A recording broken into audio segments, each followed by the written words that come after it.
Vou contar uma história aqui. Um capitão aposentado da polícia de St. Louis, cidade no Missouri, foi morto durante os protestos supostamente contra o racismo na cidade na noite de terça-feira. David Dorn, um homem negro de 77 anos, foi morto por pessoas que invadiram uma loja de penhores e foi encontrado na calçada em frente ao estabelecimento durante a madrugada. Até agora, ninguém foi preso. A esposa de Dorn, Anne Mary, disse que o marido era amigo do dono da loja e que checava a segurança do estabelecimento quando o alarme tocava. David Dorn serviu a polícia de St. Louis por 38 anos e se aposentou em 2007.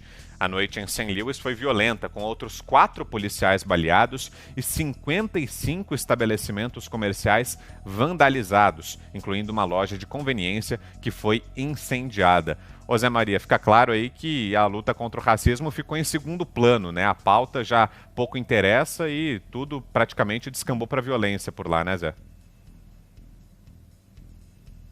A barbárie total, sempre que a razão perde para esta emoção louca, essa barbárie, quem perde mesmo é a sociedade, né? E chega a esse ponto. Se fosse um irmão de um manifestante, morreria do mesmo jeito, porque perde completamente a razão. O que está acontecendo nos Estados Unidos, primeiro, que lá é diferente do Brasil, né? Lá não há essa convivência, esta miscigenação que nós temos por aqui. Lá há um respeito constitucional e legal pela pessoa, mas não há exatamente uma mistura, uma convivência muito íntima até, e isso pode provocar sequelas por anos e anos, né? A história de formação dos Estados Unidos é totalmente diferente da nossa história de formação aqui no Brasil. Então, lá a situação sendo diferente, o que aconteceu? Represa de vários outros aspectos aí de convivência social e acaba dando isso aí. Não há nada que possa justificar uma movimentação assim. Isso não é manifestação. Isso está à beira de uma guerra civil, né? Os Estados Unidos têm problemas, o presidente Donald Trump reagiu no momento exato e muito por conta desta oferta de forças especiais que alguns governadores pediram e aceitaram. Houve um apaziguamento em várias regiões, mas o resultado é isso mesmo aí, é a barbárie. Isso aí é o retrato da barbárie, né? Pois é, né, Fiuza? E como disse o Zé Maria, né, o presidente reagiu, Donald Trump, ele ameaçou mandar o exército às ruas, mas mesmo assim continuou essa situação por lá. E é compreensível, né, o desejo do Trump de enviar o exército às ruas, porque a situação estava fugindo do controle, né? Eles estão fustigando justamente isso, né, Vitor? Eles estão fustigando quem tem a autoridade para chamar de autoritário. Né? É esse simples jogo. Né? Não é mais uma questão racial. É dramático dizer isso, porque a gente está diante de um fato terrível, o assassinato do George Floyd, né? Brutal, né, por um policial. E a reação imediata, como o Zé estava falando, né, emocional, às vezes passa do ponto, mas já não é, evidentemente, essa cadeia que sobreveio aí, não tem mais nada a ver com o George Floyd. Inclusive, o irmão do George Floyd fez um apelo. Manifestem-se, sim, indefinidamente no país, no mundo inteiro, sem violência. Ele fez um apelo em homenagem à memória do meu irmão, que era um homem da paz. Manifestem-se sem violência. E ninguém ouviu.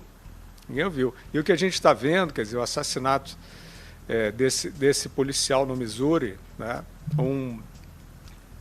no episódio de um saque, né?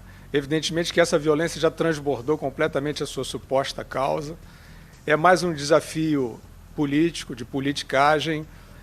De fato, também, como o Zé Maria diz, eu não acredito que seja uma mesma organização em ação no mundo todo, mas está acontecendo em outras partes do mundo, e é uma espécie de epidemia também. É uma espécie de uma tática, né, de desestabilização, que é muito parecido. No Brasil e nos Estados Unidos está muito parecido todo esse movimento reacionário, vamos chamar. Né? Reacionários são esses personagens que estão dizendo aí na imprensa que isso aí é defesa da democracia, esses atos brutais. Como assim? Vocês não têm vergonha de escrever isso? De chamar uma vez sequer isso de ato pela democracia? né? Esses personagens são uns boçais, estão ameaçando a vida do país. Então lá nos Estados Unidos é a mesma coisa, o mesmo script. Tentativa de impeachment toda hora por motivos fúteis, tentativa de narrativa prévia de que viria um governo nazista e beligerante que provocaria a Terceira Guerra Mundial. O Donald Trump, no primeiríssimo momento, conseguiu uma distensão com a Coreia do Norte, que foi o maior ato pacifista nos últimos anos. O Obama não fez nada nem parecido, mas levou o Nobel da Paz.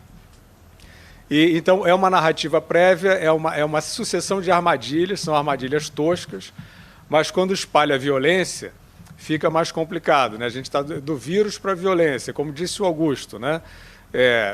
Fica em casa de máscara, agora sai de casa de máscara, para quebrar tudo, para ajudar o vírus a destruir. É uma vergonha, Vitor. Tá aí, Augusto, protesto contra o racismo que termina com a morte de um policial negro, Augusto. Olha, o que tem a ver com as reações ao assassinato, que realmente tem de ser de indignação,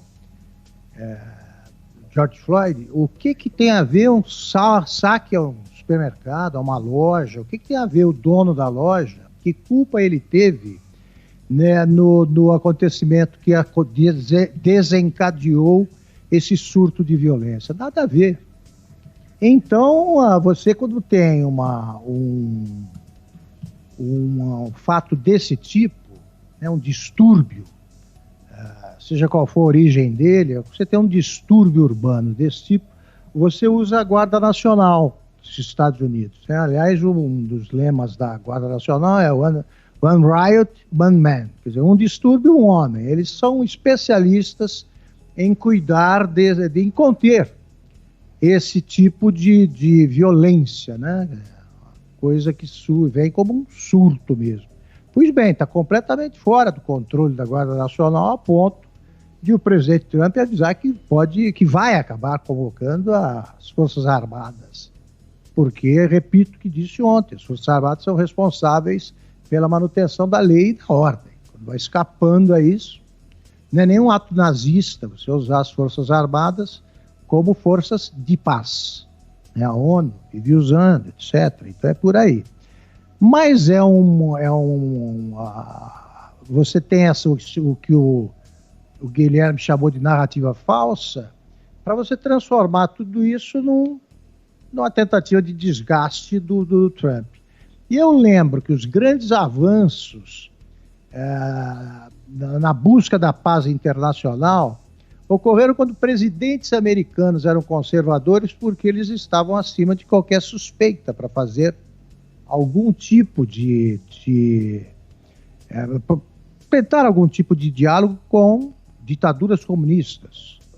Foi o Reagan, né, o Ronald Reagan, que era um homem assumidamente conservador, que deu aquele conselho sábio ao Mikhail Gorbachev, que era o ditador da Rússia: derruba esse muro, vamos derrubar esse muro. E o muro de Berlim começou a cair ali. Foi o Nixon que se reaproximou da China comunista para baixar a temperatura da política internacional. Então são esses os presidentes, acima de qualquer suspeita, aos olhos dos conservadores, que podem fazer o avanço. Quem tem mais de 3 neurônios e leu mais de 10 linhas de história sabe disso. Quem não leu, vai para essas manifestações ou, quando está à distância, as apoia, né?